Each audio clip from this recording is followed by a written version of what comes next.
Hallo und herzlich willkommen zur Episode 4 von unserer Serie Learn How to Fly.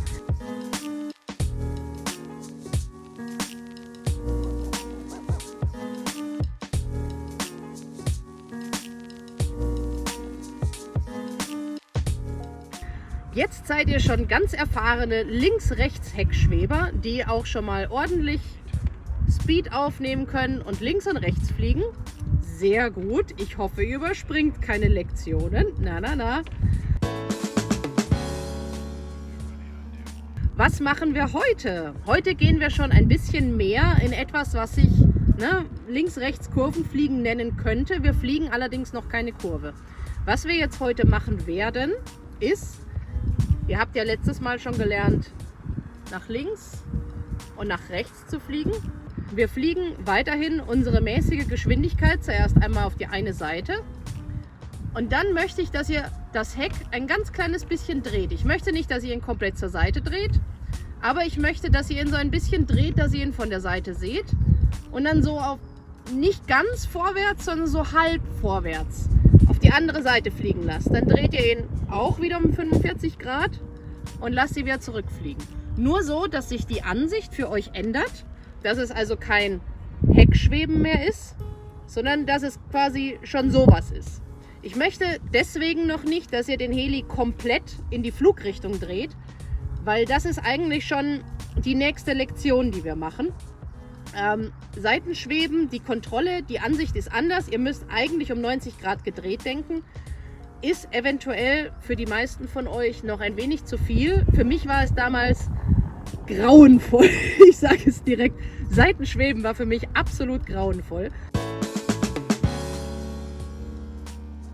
Deswegen möchte ich euch weiterhin die gedankliche Sicherheit geben, dass ihr ja eigentlich immer noch Heckschweben macht, aber das ganze Ding schon so ein bisschen zur Seite guckt. Wie gesagt, also ihr fliegt mit Heckschweben rüber, dreht ihn ein bisschen und lasst ihn dann so wie ein schlechtes Heckschweben quasi wieder zurück. Stopp. Schlechtes halb vorwärts fliegen. Stopp. Und wieder zurück. Und das Ganze in der passablen Geschwindigkeit. Vielleicht bekommt ihr langsam nämlich dann auch schon den Schwung raus, dass ihr dann nicht abstoppt und dann zurück, sondern vielleicht bekommt ihr schon diesen Schwung raus und macht den hier. Na, ihr wisst ja, Massenträgheit. Habt ihr ja wahrscheinlich jetzt auch schon rausgefunden. Der Heli stoppt ja nicht sofort, nur weil ihr irgendwas mit dem Knüppel macht, sondern der hat ja eine Zeit lang, wo er noch weiter in die Richtung fliegt, in die er eigentlich wollte. Und das kann man ja auch ganz gut benutzen, um ihn schon mal in die andere Richtung zu stellen. Das sollte eigentlich jetzt im großen Stile euer Ziel sein, was ihr heute macht. Ich fliege es euch natürlich wie immer vor. Und weil wir Vorbilder sind und uns das angewöhnen wollen, machen wir wie immer unsere Vorflugkontrolle. Das heißt, wir gucken, ob der Heli mechanisch in einem guten Zustand ist, alle Teile leichtgängig laufen, ob euer Akku vollgeladen ist, ob eure Servos nicht stehen bleiben, komisch zucken oder irgendwas anderes machen, ob eure Gyrowirkrichtungen stimmen. Dann guckt ihr im Sender nach, ob ihr die Autorotation eingeschaltet habt, Failsafe programmiert ist und ob ihr das richtige Modell ausgewählt habt. Das sind wichtige Sachen, die solltet ihr immer überprüfen und dann gilt wie immer, zuerst den Sender einschalten, das Modell auswählen, Autorotation reinmachen, dann den Helikopter mit dem Akku verbinden. Und wenn ihr fertig seid, erst den Helikopter abstecken, dann die Funke ausmachen. Niemals andersrum, sonst wird es wirklich gefährlich. Ich sage es euch nur, das ist die ganze Vorflugkontrolle, gewöhnt sie euch an. Verhaltet euch wie ein Profi und nicht schnell. Die 10 Sekunden hat jeder von uns und sie können euch wirklich manche Crashes und auch manche Wunden sparen.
Ich hoffe, euer Heli hat das Ganze überlebt und ich hoffe, ihr hattet Erfolg mit dieser Übung.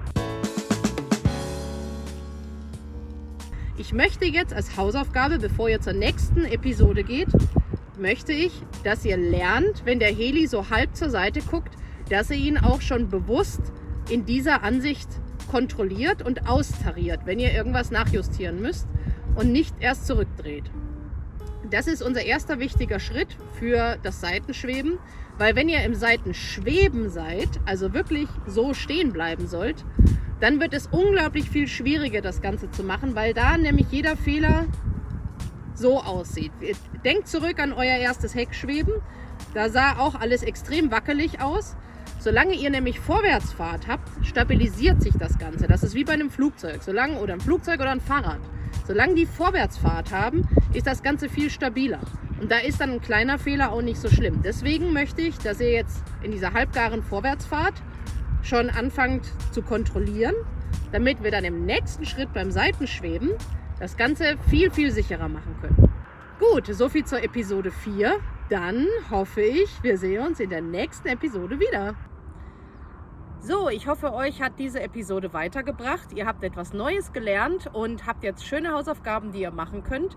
Wie immer gilt, wenn irgendetwas ist, Fragen, Anregungen, Kommentare, wenn ich vielleicht irgendwas vergessen habe zu erwähnen oder wenn ihr noch spezielle Wünsche habt, dann zögert nicht, das unten in die Kommentare zu schreiben. Ansonsten bleibt mir nur zu sagen, Dankeschön fürs Zuschauen und die Trainingsbitch und ich sagen Tschüss!